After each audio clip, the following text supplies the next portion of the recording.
ഇന്ന് ഞാനൊരു നാടൻ റെസിപ്പിയാണ് ചെയ്യുന്നത്. അതിനായിട്ട് 5-8 വറ്റൽമുളക് വെളിച്ചെണ്ണയിൽ വാട്ടിയെടുക്കുക. അതേ എണ്ണയിൽ തന്നെ ഞാനൊരു 6 പപ്പടം ചുട്ടെടുക്കുന്നുണ്ട്. പപ്പടം ചെറുതായതുകൊണ്ടാണ് 6 എടുക്കുന്നത്, വലുതാണെങ്കിൽ 2 മതി. അപ്പോൾ നമ്മൾ എല്ലാം ഒന്ന് വാട്ടിയെടുത്തതിന് ശേഷം നമ്മൾ മുളകൊന്ന് ഉപ്പിട്ടിട്ട് നന്നായിട്ടൊന്ന് പൊടിച്ചെടുക്കുക. അതൊന്ന് പൊടിഞ്ഞു വന്നതിന് ശേഷം നമ്മൾ എടുത്ത് വെച്ചിട്ടുള്ള പപ്പടം, ഞാൻ 6 പപ്പടവും ചേർത്ത് കൊടുക്കുന്നുണ്ട്. അപ്പോൾ ഉപ്പ് നോക്കിയിട്ട് മാത്രം ഇട്ട് കൊടുക്കുക. പപ്പടത്തിന് നല്ല ഉപ്പുണ്ടാവും, അപ്പോൾ കുറച്ച് മാത്രം ഉപ്പിട്ടിട്ട് കുഴച്ചെടുക്കുക.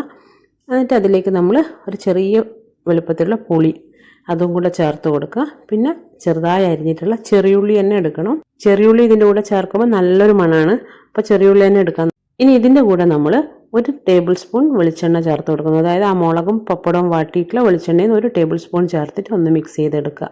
അപ്പോൾ ഇത്രയേ ഉള്ളൂ, നല്ല ടേസ്റ്റി ആയിട്ടുള്ളൊരു റെസിപ്പിയാണ്. എല്ലാവരും ഒന്ന് ചെയ്ത് നോക്കുക. വീഡിയോസ് ഇഷ്ടമായ ലൈക്ക് ചെയ്യാനും സബ്സ്ക്രൈബ് ചെയ്യാനും മറന്നു പോകരുത്. അപ്പോൾ നല്ല നല്ല റെസിപ്പീസുമായിട്ട് നാളെ കാണാം.